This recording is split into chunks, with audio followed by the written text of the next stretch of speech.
성도 여러분 안녕하십니까? 2023년 7월 26일 수요 새벽 말씀 함께 나누겠습니다. 함께 나누실 하나님 말씀은 예레미야 9장 17절에서 26절까지입니다. 본문에서는 유다와 이방 민족에게 임박한 하나님의 심판에 대한 경고의 말씀이 이어지고 있습니다. 본문을 통해서 자기 죄에 대해 애통하는 자가 복이 있음과 하나님을 자랑하는 자 되어야 함에 대해 묵상하겠습니다. 첫째 묵상할 내용은 자기 죄에 대해 애통하는 자가 복이 있다는 것입니다. 본문 17절에 보시면 만군의 여호와께서 이와 같이 말씀하시되 너희는 잘 생각해보고 곡하는 부녀를 불러오며 또 사람을 보내 지혜로운 부녀를 불러오되 라고 하였습니다. 여기 보시면 고대 유대사회의 장례 문화를 볼 수 있습니다. 유대사회에서는 장례가 생기면 곡하는 부녀를 불렀습니다. 그래서 곡하는 부녀가 돌아가신 분을 치하하는 노래를 애가 형식으로 부르면서 장례식 분위기를 훨씬 진지하게 만들었던 것입니다. 그래서 곡하는 부녀가 어디로 가면 사람들이 어느 집에 장례가 생겼나 보다 라고 알게 된다 할 수 있습니다. 너희는 잘 생각해보고 라는 말은 신중하게 생각하라는 것입니다. 지금 상황은 유다의 하나님의 심판이 확정적이어서 곡하는 부녀를 부를 죽음이 임박한 때임을 알으라는 것입니다. 어제 본문인 예레미야서 9장 11절에 보시면 내가 예루살렘을 무더기로 만들며 승냥이 굴이 되게 하겠고 유다의 성읍들을 황폐하게 하여 주민이 없게 하리라 하였습니다. 하나님은 유다에 대한 심판을 확정적으로 말씀하십니다. 그러므로 이 사실을 신중하게 받아들인다면 유다 사회가 해야 할 일은 죽음에 대한 애통이라는 것입니다. 본문 18절에 보시면 그들로 빨리 와서 우리를 위하여 애곡하여 우리의 눈에서 눈물이 떨어지게 하며 우리 눈꺼풀에서 물이 쏟아지게 하라 하였습니다. 하나님은 곡하는 부녀를 불러와서 우리의 눈에서 눈물이 떨어지고 우리 눈꺼풀에서 물이 쏟아지게 하라 하였습니다.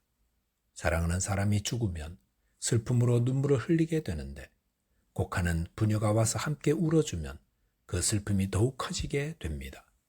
본문 19절에 보시면 이는 시온에서 통곡하는 소리가 들리기를 우리가 아주 망하였구나. 우리가 크게 부끄러움을 당하였구나. 우리가 그 땅을 떠난 것은 그들이 우리 거처를 헐었음이로다 하미로다 하였습니다. 여기서 이는 이라는 말은 왜냐하면 이라는 뜻입니다. 왜 아직 아무 일도 없는데 곡하는 부녀를 데려다가 곡하고 억지로 울어야 하는 것입니까? 그 이유는 하나님의 임박한 진노가 실제로 임하게 될 때에 유다인들이 행하게 될 탄식과 슬픔 때문이라는 것입니다. 본문 20절에 보시면 부녀들이여 여호와의 말씀을 들으라. 너희 귀에 그 입의 말씀을 받으라. 너희 딸들에게 애곡하게 하고 각기 이웃에게 슬픈 노래를 가르치라 하였습니다. 여기서 부녀들이여라고 한 것은 곡하는 부녀들을 가리킵니다. 이들은 하나도 슬프지 않아도 상갓집에서 누구 못지않게 구슬프게 곡하는 애곡하는 전문가들입니다. 그런데 왜 하나님이 이들에게 애곡하는 것과 슬픈 노래를 그들의 딸들과 이웃에게 가르치라 하는 것입니까? 그것은 유다 사회가 지금 하나님의 임박한 진노 앞에서 울어야 하는데 애통할 줄 모르기 때문입니다. 마태복음 5장 4절에 보시면 애통하는 자는 복이 있나니 그들이 위로를 받을 것이미요라고 하였습니다. 왜 예수님은 애통하는 자가 복이 있다 하십니까? 그것은 자기 죄로 인해 하나님께로부터 임할 임박한 진노를 생각하며 가슴을 치고 통에 자복하며 슬퍼하는 자에게 임하는 것은 하나님의 진노의 심판이 아니라 위로이기 때문입니다. 예수님 시대에 사람들에게 매국노요, 돈밖에 모르는 자라고 손가락질 받던 세리가 성전에 올라가서 기도한 후 하나님께 의롭다함을 받고 돌아간 이유가 무엇입니까?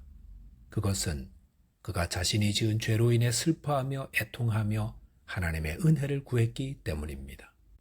본문 21절 22절에는 애통하지 않은 자를 향한 하나님의 진노가 얼마나 처참한지를 보여줍니다.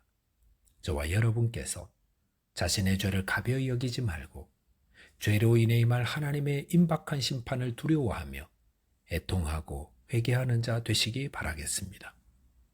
둘째로 묵상할 내용은 하나님을 자랑하는 자여야 한다는 것입니다. 본문 23절에 보시면 여호와께서 이와 같이 말씀하시되 지혜로운 자는 그의 지혜를 자랑하지 말라. 용사는 그의 용맹을 자랑하지 말라. 부자는 그의 부함을 자랑하지 말라 하였습니다. 여기서 하나님은 지혜로운 자나 용사나 부자에게 그들이 가진 지혜나 용맹이나 부함을 자랑하지 말라 하십니다. 사람들은 은연중에 자신이 가진 것들을 자랑합니다. 자랑한다는 것은 그것을 의지한다는 말입니다. 하지만 이런 것들이 다 무익하고 아무런 쓸데가 없어질 때가 있습니다. 그것은 하나님의 심판에 이르를 때입니다. 하나님의 심판이 이를 때에 모든 사람들이 두려움으로 당황할 때 이런 것들은 하나도 도움이 되지 못합니다.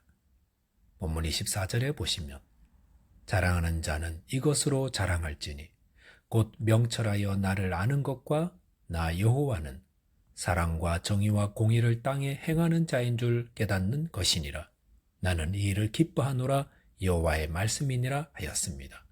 여기 보시면 우리가 정말로 자랑해야 할 것이 무엇인지를 두 가지 말씀합니다. 그 첫째는 명철하여 하나님을 아는 것이라 했습니다. 하나님을 안다는 것은 하나님에 대한 지식의 증가뿐 아니라 하나님이 무엇을 기뻐하시는지를 알고 그 뜻에 따라 행하는 것입니다. 또한 둘째는 여호와는 사랑과 정의와 공의를 땅에 행하는 분임을 깨닫는 것이라 했습니다. 하나님께서 그의 아들 예수 그리스도를 이 땅에 보내신 것이 하나님이 우리를 사랑하시기 때문이요. 또 십자가에서 예수님을 죽게 하신 것이 우리 죄를 대신 담당하기 위한 공의 때문입니다. 이 사실을 깨닫는다면 우리는 이 큰 구원을 베푸신 하나님을 자랑하게 됩니다. 그런데 하나님을 자랑하는 자는 어떻습니까? 하나님을 본받아 이웃을 사랑하며 또 정의와 공의를 베푸는 자로 살아갑니다. 예레미야 당시 유대인들은 하나님을 자랑하는 것처럼 보였습니다. 그들은 먼 데 가서 귀한 향유와 보물을 가져와 하나님께 드리기도 하고 번제와 여러 제물들을 하나님께 드렸습니다.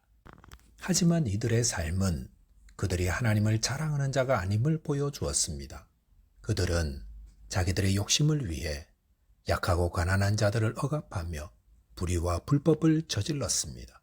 그들은 하나님을 자랑하는 자가 아니라 지혜와 용맹과 부를 자랑하는 자들이었습니다. 본문 25절에 보시면 여호와의 말씀이니라 보라 날이 이르면 할례 받은 자와 할례 받지 못한 자를 내가 다 벌하리니 라고 하였습니다.